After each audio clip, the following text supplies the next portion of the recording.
आज सकाळ सकाळच माझं पटापट काम आवडण्याचं चालू होतं, कारण आज परत बाहेर जाणार होतो आणि कुठे ते सांगते. पण त्या अगोदर सियाला पटापट आंघोळ घातली आणि सियाची सर्वात पहिलं तिला रेडी करायला घेतली. कशी काय माहित, पण कुठे बाहेर जायचं असलं की तिला बरोबर लवकर जाग येते आणि मग आमचं असं अधुऱ्या झोपेमुळे आंघोळ करून पण आरवणं चालू असतं आणि तिला रेडी करताना अशी दमछाक होते, म्हणून तिचं पहिलं आवरून घेतलं. त्यानंतर पॅकिंग केलं आणि आवरलं आणि आम्ही जायला निघालो. तर आम्ही आज परत जाते माझ्या माहेरी. तर तुम्ही म्हणाल की सारखी सारखी माहेरी जाते, पण कारणच तसं आहे की जावं लागतंय. सियाचा बर्थडे जवळ येतो, त्यासाठीच रूम जरा पेंट करायचे, कारण भिंती खूपच खराब झाल्या होत्या.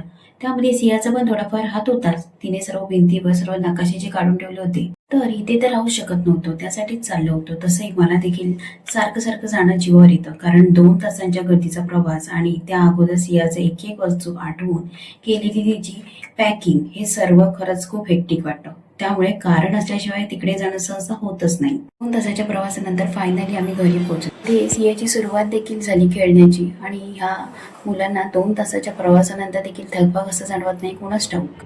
तसेच बाबांची चंपी देखील केली. त्यानंतर जेवलो, थोडा आराम केला आणि सियाला झोपून मी आणि मम्मी निघालो डी-मार्टला जायला. मी तिथे पोहोचलो आणि हे असे छान छान कप्स आम्हाला दिसले आणि त्यामधले 2 कप्स आम्ही खरेदी देखील केली आणि या अशा कॉटनच्या बेडशीट देखील होत्या, पण त्यामधले काही आम्हाला पसंत पडल्या नाहीत.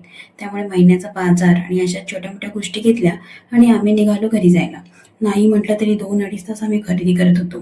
त्यामुळे बाहेर आलो आणि हे छान असं आईस्क्रीम घेतलं आणि खरंच आईस्क्रीम खाल्ल्यावर खरंच खूप बरं वाटलं. आईस्क्रीम खाताना सियाची आठवण आली, पण तिला घेऊन जाईपर्यंत ते पूर्ण वितळलं असतं. रिक्षाने आम्ही घरी पोहोचलो. घरी गेलो तेव्हा सिया मावशीसोबत अशी गप्पा मारत खाऊ खात बसली होती. नंतर डीमार्टचं आणलेलं सामान लावायला घेतलं आणि ते लावायला सियाने पण आम्हाला भरपूर मदत केली. तर चला तर भेटूया नेक्स्ट ब्लॉगमध्ये. तोपर्यंत बाय.